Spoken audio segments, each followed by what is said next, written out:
Tom never spoke much on the warship. He liked it that way. The big halls, the glowing blue lights, and the constant hum of engines made it easier to stay quiet. He worked in the armor bay, deep in the lower levels where no one came unless they had to. His job was simple: clean and repair armor. The armor came in all shapes and sizes. Some were small and sleek, others were tall and heavy, with thick plates made of strange alien metals. Soldiers from different planets wore them. Some were loud, some were cold, but Tom didn't care who they were. He just cleaned the armor, one piece at a time. He worked carefully, always using clean gloves. He never rushed. He hummed soft songs from Earth, the kind his grandfather used to sing. No one ever listened, and he didn't mind. One day, something changed. He found a new set of armor placed near his bench. It was different, tall, black, and heavy, sharp edges, no marks or symbols. The kind of armor that made others step back without thinking. Tom looked at the armor and paused. He had seen it once before. It belonged to Commander Vela. She was a war leader from the Tarsan Empire. People said she had destroyed whole ships with her bare hands. She didn't speak to anyone unless she had to. Cold, silent, dangerous. That's what they called her. Tom blinked and looked around. No one was near. Still, he didn't waste time. He started his work. He laid the armor out gently. The chest plate was cracked on the side. The right shoulder had melted spots from plasma fire. He cleaned it slowly, moving his hands in smooth circles. Dirt and old battle marks faded as he worked. His fingers felt the rough lines across the metal. Some parts had been hit many times. Some looked like they had never been cleaned at all. Tom whispered to himself. Someone should have fixed this sooner.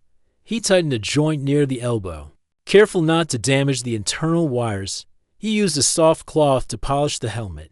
The helmet had no eyes, just a smooth black faceplate. It looked empty, alone. As he worked, he noticed someone behind him. He turned his head slightly. She stood there, tall, still, watching. It was Commander Vela. Tom swallowed. "Hello," he said quietly. She didn't answer. She just looked at him. Her armor stood open on the bench, half cleaned, half damaged. Tom waited for her to speak, but she said nothing. After a moment, she turned and walked away. Tom let out a breath. He didn't know why, but his heart was beating fast. The next day, her armor was there again. Same place, same silence. Tom cleaned it like before. This time, he found a deep dent near the lower ribs. Not a clean hit, more like a blast from close range. He patched it as best he could. Still no words from her. Still no questions. But she kept coming back, every 2 days. Without fail. Other workers started to notice. "Why is she letting you touch her gear?" asked a man named Ref. He was another human worker who cleaned scout suits. Tom shrugged. "I treat it like the others." Ref laughed. "She's not like the others." Tom didn't answer. Time passed. Vela kept bringing her armor to him. Tom kept working. He found small things each time. Burn marks, old dust, broken seals. He fixed them all, no matter how small. One day, as he polished the chest plate, he heard a sound, a voice. "Why?" Tom looked up. Vela was standing close, her arms crossed. Her voice was low, but clear. "Why are you treating me like I matter?" Tom blinked. The question caught him off guard. He didn't know what to say at first. He stood up and looked her in the eye. Her face was hard, unreadable. He spoke slowly. "Because you do." Vela stared at him. No anger, no smile, just silence. Tom lowered his eyes and picked up the next piece of armor. He didn't expect her to reply, and she didn't. She stood there a moment longer, then turned and walked away. That night, Tom sat on his bunk and thought about her words. "Why are you treating me like I matter?" He didn't know the full answer. Maybe because everyone else seemed afraid of her. Maybe because he could see something in her armor. Not just battle damage, but something sad, like no one had taken care of it in a long time. And maybe that meant no one had taken care of her either. Tom wasn't a soldier. He didn't carry a gun. He didn't fly ships or fight battles. He He just cleaned armor. But he did it with care, and maybe that care was what she noticed. Tom arrived early at the armor bay. The lights were still dim, and the air smelled like metal and grease. He liked this quiet time. No noise, no voices. Just the steady rhythm of machines around him. It was peaceful. He began organizing his tools, setting out cloths, brushes, and repair gel. Then he saw it again. The tall, black armor. Waiting for him, Commander Vela's armor. She had brought it back. Tom walked over and stood in front of it. The armor looked even more worn today. New marks across the leg guards. Another crack near the back. Whatever battle she had just faced. It had been rough. He got to work, same as always, slow, steady, careful. He didn't rush. He cleaned each part with gentle hands. When he found a deep burn mark on the shoulder, he sighed quietly. She's always in the middle of it, he said softly to himself. After some time, he felt it again, the presence. Someone behind him. Without turning, he knew it was her. She stood there, silent, just like before. Tom didn't stop working. He picked up a tool and started smoothing the edges near the chest plate. Then she spoke. "Why are you treating me like I matter?" Her voice was the same as last time, calm, without emotion. But there was something behind it this time, something like confusion, maybe even doubt. Tom looked up slowly. She stood with her arms behind her back. Her face showed no expression. He wiped his hands on a cloth and replied, "Because you do matter." Vela didn't move. She didn't blink. She just looked at him, like she was trying to understand something too far away. "No one else does," she said. Tom tilted his head. "That's not right." She stepped closer, not in a threatening way, but not soft either. Her voice was low. "They fear me. They call me weapon. They call me ghost. They don't speak unless they must. They stare at me when they think I cannot see. You don't." Tom looked down at her armor. He placed the helmet on the table gently. "I treat everyone's armor with care," he said. "But yours, it's always damaged, always left without repair. It deserves better. So do you?" Vela's eyes stayed on him. Her face didn't change, but her voice grew quieter. "You are human. You are soft. You are not soldier. Why do you care?" Tom shrugged. "Maybe because no one else does." For the first time, Vela looked away. Her gaze fell to her own armor. Her hands tightened behind her back. "There was a time I cared," she said. "Before the wars, before the orders. But that was long ago." Tom nodded. He didn't ask more. He didn't need to. The silence between them wasn't heavy. It was calm. After a long moment, Vela spoke again. "When I fight, I feel nothing. When I win, I feel nothing. But when you clean this armor, I feel something strange." Tom looked at her again. "Maybe it's not strange. Maybe it's just something you forgot." She didn't answer. Instead, she picked up one of the clean pieces from the table and turned it in her hands. It shone under the dim lights, free of dirt, polished like new. "Do you believe machines can feel?" she asked. Tom smiled a little. "I believe people can forget how to feel, even ones inside strong armor." Vela placed the piece back down. She looked at her own reflection in the black metal. It stared back at her like a stranger. "I do not remember who I was before the armor," she said. Tom picked up a small brush and began cleaning the helmet again. "Then maybe it's time to remember." Vela didn't speak after that. She stood there a while, then walked away, leaving her armor behind. Tom kept working. He cleaned every piece with care. He added a small fix to the chest plate, something she hadn't asked for, a better seal, so it would hold against heat and pressure. He didn't do it because he was told to. He just thought she'd need it. As he packed up for the day, Ref came in with a box of scout gear. He dropped it on a nearby bench and looked at Tom. "You're still working on her stuff?" Tom nodded. "Yes," Ref whistled. "She's strange, cold as space. I don't know. Why you bother?" Tom didn't reply. He just cleaned his tools and put them back in order. Later, back in his small room, Tom sat by the small screen on his wall. He looked at old pictures of Earth, trees, lakes, open skies. He thought about Vela's question. Why are you treating me like I matter? He didn't have a deep answer. He didn't think she needed one. Sometimes it was enough to care, even when no one else did. And maybe, just maybe, it made a difference. Tom was fixing a scout helmet when he heard the familiar sound of heavy footsteps. He didn't look up. He already knew who it was. Commander Vela stepped into the room. Holding a black metal case, she walked straight to his workbench and placed it down without a word. Tom looked up and gave a small nod. More damage? He asked. Vela gave a short nod in return. Yes, plasma fire. 2 hits to the chest, 1 to the back. Tom opened the case. The armor was in worse shape than last time. The chest plate had a burn hole on one side, and the shoulder had split open at the joint. The metal was blackened and twisted. Even the helmet had a long scratch across the faceplate. He set the pieces out on the table, one by one. His fingers moved gently. Like always, he didn't speak at first. He just began the work. Vela stood near, watching him as she always did. After a while, Tom said, "You should have this replaced." Vela tilted her head slightly. Why? It's too old, too damaged. You're risking yourself. She stayed silent for a moment, then said, "This armor has been with me since my first mission. I trust it." Tom looked at the dented chest plate again. "It doesn't seem like it's been treated with much care." "I repair it when I have time," she said. Tom ran his hand over a long crack in the metal. "You fight too much to leave this in bad shape."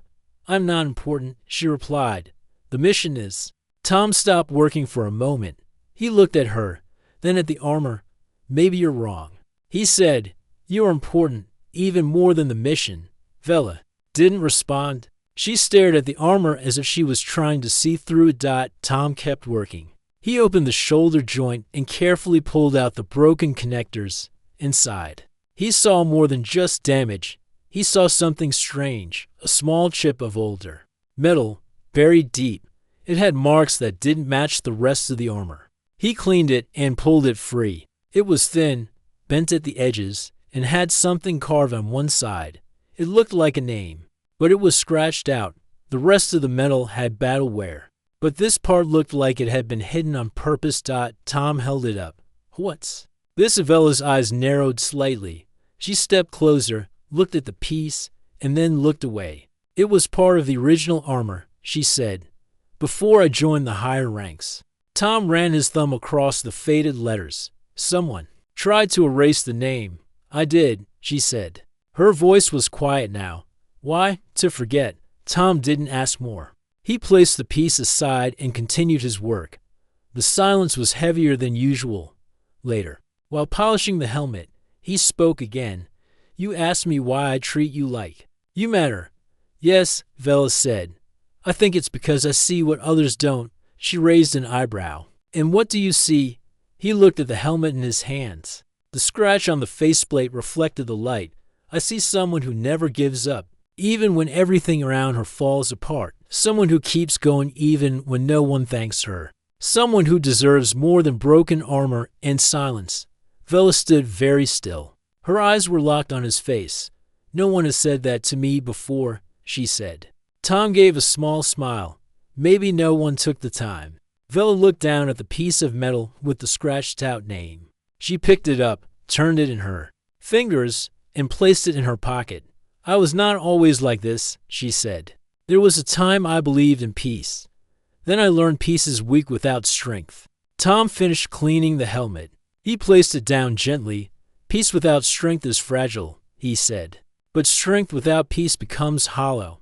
Vela's eyes softened, just a little. That day, she stayed longer than usual. She didn't speak much, but she didn't leave right away either. She watched Tom work. He noticed how her shoulders seemed less stiff. Her hands stayed by her sides instead of behind her back. It was a small change, but Tom noticed. The next morning, Tom arrived to find something unexpected on his workbench. Small charm dot. It was round, made of smooth metal, and had a simple pattern engraved on it. Not a symbol of rank, not from any army. It was a Tarsan honor token. Rare, special. Tom picked it up and looked around. No one was near, no one watching. But he knew who left it. He smiled to himself and placed it in his pocket. Later that day, Ref passed by and noticed the empty black armor stand. Your favorite customer is not around today? Ref said, smirking. Tom kept working. She'll be back. You really think she cares about anyone? Ref asked. Tom paused, then said, I think she's learning how to.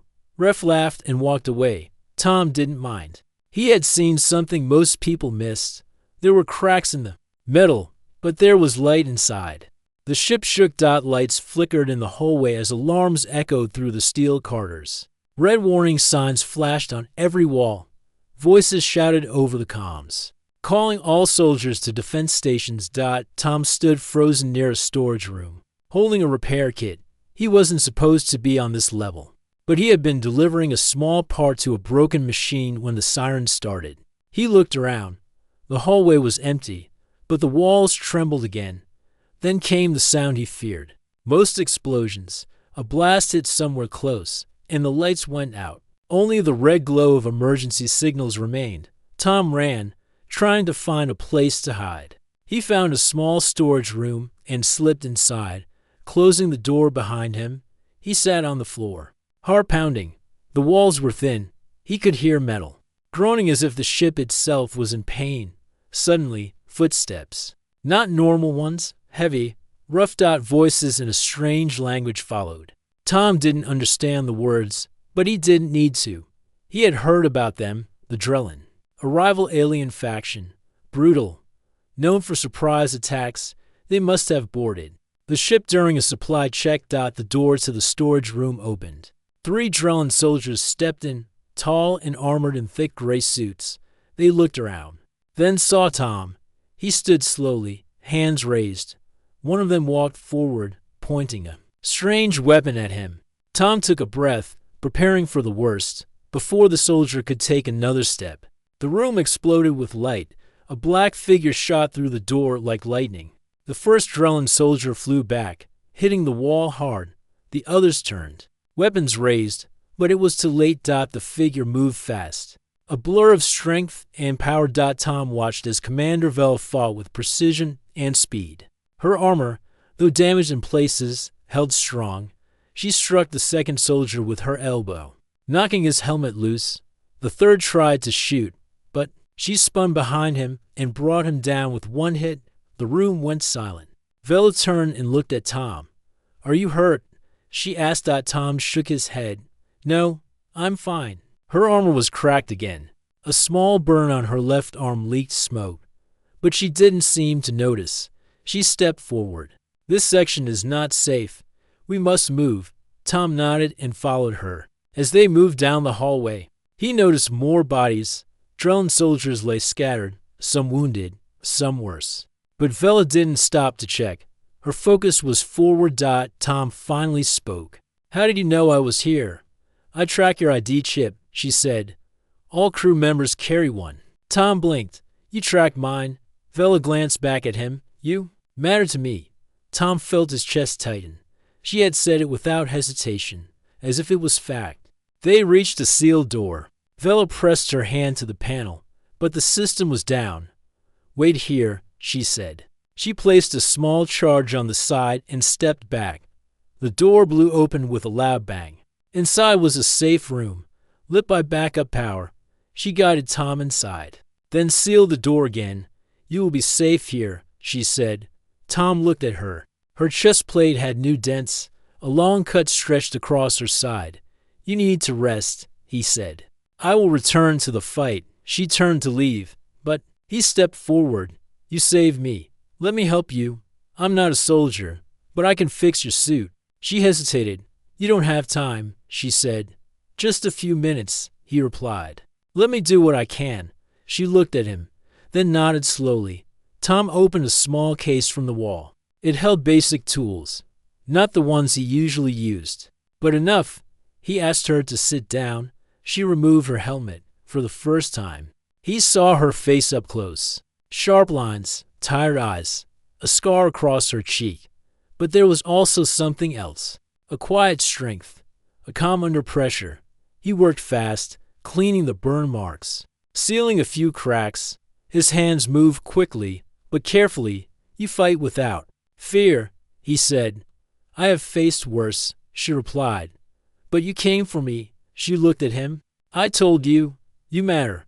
He paused, then said, thank you. She nodded once. You are not just a cleaner. You are something more. Tom smiled. Once the suit was patched enough, she stood. I must go. He looked at her armor. Be careful. She placed a hand on his shoulder for just a moment. Then she turned and left, vanishing into the smoke-filled hallway. Tom sat alone in the safe room, heart still racing.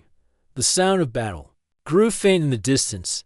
She had saved him, not because it was her duty, but because she chose to. And in that moment, he knew something had changed.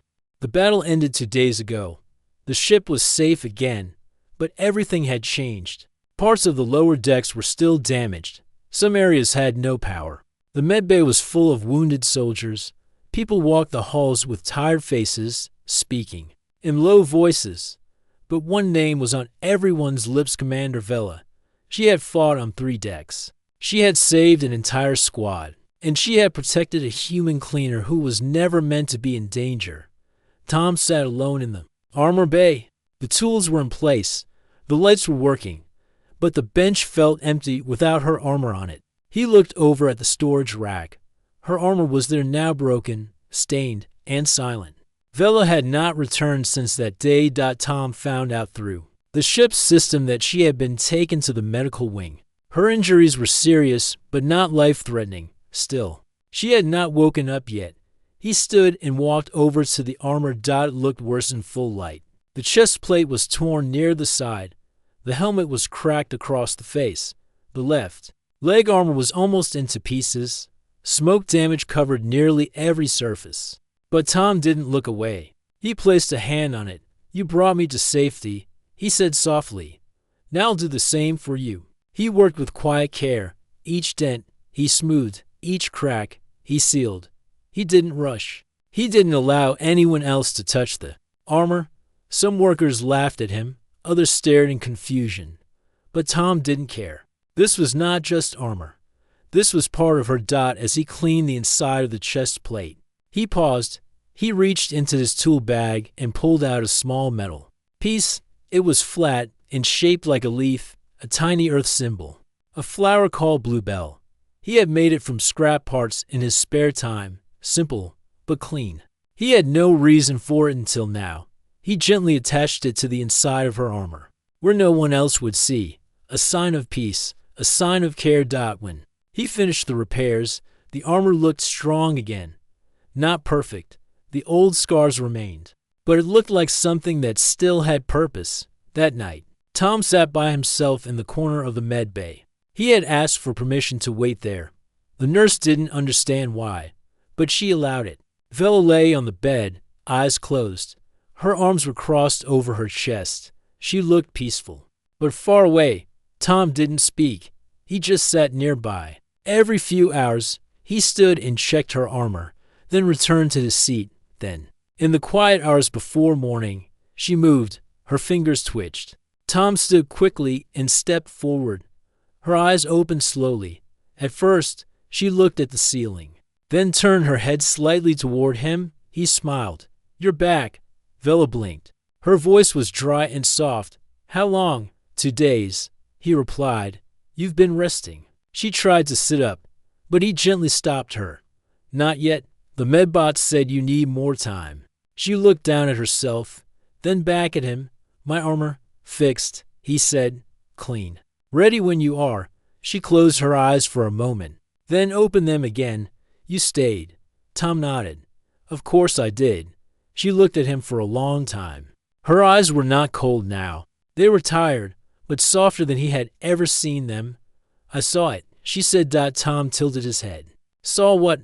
The flower. He blinked. Oh, that. I just thought maybe you needed something peaceful. Even inside the armor, Vela looked at the ceiling again. No one has ever done something like that for me, she said. Not since I was a child. Tom sat beside her bed. He didn't say anything. After a few minutes, she said, I didn't know if I would return. I did, he said. She turned her head. Why? Because you still had your armor with me, he answered. She smiled, just a little, the smallest smile he had ever seen on her face. I feel different, she said. Tom nodded. So do I for the rest of the night. He stayed by her side. They didn't speak much, but they didn't need to. Outside the med bay, the ship continued its repairs. Soldiers trained. Mechanics rebuilt broken walls. Life moved forward. But inside that quiet room, something else was healing too. Not just steel. Something deeper. The ship floated above a red planet, far from Earth or any human colony. The stars outside looked sharp and cold. Inside the ship, orders moved through the hulls like wind. Tom was back in the armor bay, checking a few scout suits. He worked slowly, waiting for something he could not name. Every day since Vel woke up, he expected her to walk in. She hadn't. Then, late in the day, she came. She entered with quiet steps, holding her helmet under one arm. Her armor, fully repaired, shined under the lights. Tom stood up as soon as he saw her. You're walking again, he said with a smile. Vel gave a short nod. I'm being sent to the front. Tom's smile faded. What do you mean? The High Command chose me to lead the strike team, she said. It's a final push to end the conflict. Heavy risk, little support. Tom stared at her. And you said yes? I had no choice, she replied. It was not a request. He stepped forward. You just came out of the med bay. They know I can complete the mission. Tom shook his head. You shouldn't have to keep proving yourself. Vel looked away for a moment. Then she said, This might be my last mission. The words hit like a stone. Tom didn't know what to say. He looked at her armor, then back at her. You'll come back, he said quietly. You don't know that, she replied. I believe it, he said, because I've seen what you're made of. She looked at him. I came here to say goodbye. Tom's hands tightened. You don't have to. I can go with you, not to fight, but to support you. I can fix your suit, monitor the systems, anything. She shook her head. It's dangerous. I'm not afraid, he said. Vel stepped closer. Her voice was softer now. You are the only one who treated me like I was more than a weapon. That's why I cannot take you there. Tom looked at her for a long time. Then take this. He reached into his pocket and pulled out the Tarson honor token she had once given him. He placed it gently into her hand. You gave this to me, he said. Now I'm giving it back. Bring it home. Vela held the token tightly. She didn't speak. They stood in silence. For a few moments, the noise of the ship seemed far away. Then, slowly, she reached into a small pouch and handed him something. It was a silver pin, shaped like a wing. This belonged to someone I trusted long ago, she said. Now I give it to you. Tom took it with both hands. Thank you. Vela turned and picked up her helmet. She looked at her armor one last time, then walked toward the exit. Before leaving, she paused. I used to think silence made me strong, she said. Now I know care makes me stronger. Tom watched her walk away. Later, he stood by the window of the observation deck. He saw the shuttle rise from the docking bay and disappear into the stars. She was gone. The ship felt colder after that. The armor bay was quiet again. Tom worked, but his mind was far away. Every piece of metal reminded him of her voice, her strength, her silence, and the look in her eyes when she said goodbye. He kept checking the reports, hoping for updates. Some missions were quick, some took weeks. This one had no timeline. He placed the wing-shaped pin near his workbench, where he could see it every day. Ref came by and noticed it. That hers? He asked. Tom nodded. Brave of her to go, Ref said. Not many would. Tom replied. She didn't just go for the mission. She went because no one else could. Ref gave a low whistle. You really think she'll make it back? Tom looked at the stars outside. She said goodbye. He said, but she didn't say she was done. Weeks passed, then a month. Still no word from Commander Vela. The ship moved on.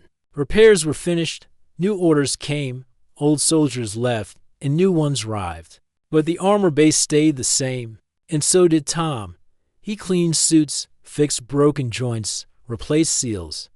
but it wasn't like before. Something was missing. Every morning, he looked toward the door, hoping she would walk in again. Every night, he closed the lights and whispered, "Maybe tomorrow." He still had the wing-shaped pin on his workbench. He kept it clean, polished like it meant something, because to him, it did. The ship's reports listed Vela's mission as active. No updates, no contact, no end. Some said she was lost. Others said she had fallen with her squad in a final stand. A few believed she had completed the mission and gone dark on purpose. But Tom didn't listen to any of them. He just waited. One quiet evening, the armor bay was almost empty. Tom had just finished repairing a new recruit's shoulder piece when a message flashed on his screen. Incoming shuttle. One passenger. No ID. Strange. Shuttles usually had full records. He stood and walked to the hangar deck, not because he was told to. He just felt like he should dot as he reached the open bay doors. The shuttle landed slowly. Steam hissing from the sides. A few guards stood nearby, watching carefully. The hatch opened. A tall figure stepped out, wearing black armor. It was scratched, burned, marked by battle. But it was standing and walking. Tom's heart stopped. Commander Vela. She looked tired. Her steps were slow, but she moved with purpose. She walked past the guards without speaking. When her eyes met Tom's, she stopped. They stood facing each other, surrounded by the hum of engines and the whisper of wind from the ship's air filters. "You came back," Tom said. Vela gave a small nod. "I said goodbye, not farewell." He stepped forward. "I kept your armor ready." I didn't know if she reached into a pouch on her side and pulled something out. The Tarson honor token. The same one he had given back to her before she left. "I told you I would bring it home," she said. Tom took it slowly. His hand shook a little. "Was the mission finished?" he asked. "Yes," she said. "The enemy base was destroyed. My squad made it out. I stayed behind to hold the line. Took longer than planned to return." "You made it," Tom said, smiling. Vela looked at him with calm eyes. "You believe I would?" Tom nodded. "Always?" They walked together back to the armor bay. No words were needed now. The silence between them was full, not empty. When they arrived, Tom cleared the workbench and motioned for her to sit. She removed her helmet. Her face was worn, her eyes a little sunken, but her gaze was steady. He examined her armor. It had taken damage again, plasma burns, deep cuts, broken knee joint, but it was still strong, still hers. He began cleaning, just like before. His hands moved carefully over the chest plate as he opened the inner lining. He noticed the small blue bellflower piece. "Still there, untouched. You didn't remove it," he said. Vela shook her head. "It reminded me what I was fighting for." He smiled. "For the mission, no," she said. "For myself. For what I could be outside the war." Tom paused, then said, "You were more than a soldier the day you stood up for me." She looked down. "I was afraid to be seen as weak." "You weren't weak," he said. "You were human." Vela gave a soft breath, almost a laugh. That word used to mean little to me. Now it means everything. When the armor was clean again, she stood. She looked around the room, her eyes landing on the silver pin still sitting near Tom's tools. "You kept it," she said. Tom nodded. "It was the only part of you I had left." She reached forward and picked it up. Then she gently pinned it onto the front of his uniform, just above his heart. "You're more than a cleaner now," she said. Tom smiled. "Maybe, but I'll still clean your armor, as long as you let me." She looked at him with quiet warmth. "I trust no one else to touch it." The next day, word spread across the ship. Commander Vela had returned from a lost mission. Soldiers stood straighter when she walked by. Officers gave nods of respect. But Vela didn't walk like a symbol anymore. She walked like a person.